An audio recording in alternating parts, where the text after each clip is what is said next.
नमस्कार सरकारी कर्मचारी यूट्यूब चॅनल खूप खूप स्वागत आहे. तर आजच्या व्हिडिओमध्ये आपण पाहणार आहोत राज्य सरकारी कर्मचारीबाबत महत्त्वाचा शासन निर्णय निर्गमित त्या संदर्भात व्हिडिओच्या माध्यमातून संपूर्ण अपडेट सविस्तरपणे पाहूया. राज्य शासकीय कर्मचाऱ्यांना घर बांधणे अग्रिम व मोटर वाहन खरेदी अग्रिम वाटप करण्याबाबत दोन महत्त्वपूर्ण शासन निर्णय दिनांक 17 मार्च व 25 रोजी निर्गमित करण्यात आले आहे. घर बांधणे अग्रिम शासकीय कर्मचारी इत्यादींना कर्जे घर बांधणे अग्रिम अनिवार्य व लेखा शीर्षकाखाली सन 24-25 या वित्तीय वर्षाकरिता मंजूर असणाऱ्या अनुदानातून शासकीय कर्मचाऱ्यांना घर बांधणी अग्रिमकरिता अनुदानाचे वाटप करण्यात आले आहे.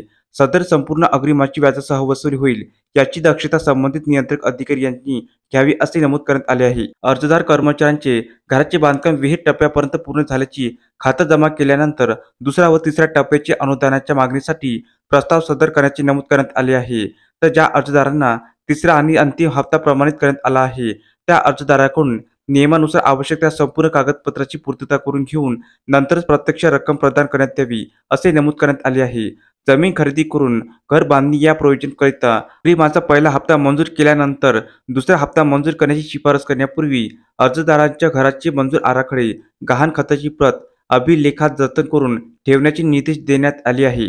मोटर वाहन खरेदी अग्रिम मोटर वाहन खरेदीकरिता अग्रिम विधी व न्याय विभागाकडून दिनांक 17/3/25 रोजीच्या शासन निर्णयानुसार मंजूर करण्यात आला आहे. मोटर वाहन अग्रिम हा अधिकाऱ्यास त्यांच्या सेवा कालावधीत एकदा देय असणार आहे. तसेच प्रमाणित करण्यात आलेल्या रकमेचा विनियोग विहित कालावधीत न झाल्यास प्रमाणित करण्यात आलेली रक्कम त्वरित शासनात प्रत्यार्पित करण्यात यावी असे नमूद करण्यात आले आहे. नवीन मोटर कार खरेदीकरिता मंजूर करण्यात येणाऱ्या अग्रिमाची वसुली करताना प्रथम मुद्दलाची 100 समान मासिक हप्त्याची वसुली करण्यात यावी व त्यानंतर व्याजाची वसुली ही 40 समान मासिक हप्त्यात करण्यात यावी. मात्र एकदा अधिकारी नियत वयोमानानुसार मासिक हप्त्याचे 140 हप्ते पूर्ण होण्यापूर्वी सेवानिवृत्त होत असेल तर त्यांच्या सेवानिवृत्तीपूर्वीची संपूर्ण अग्रिमाची व्याजासह वसुली होईल. अशा प्रकारे वसुलीचे हप्ते निश्चित करण्यात यावे असे नमूद करण्यात आले आहे. धन्यवाद.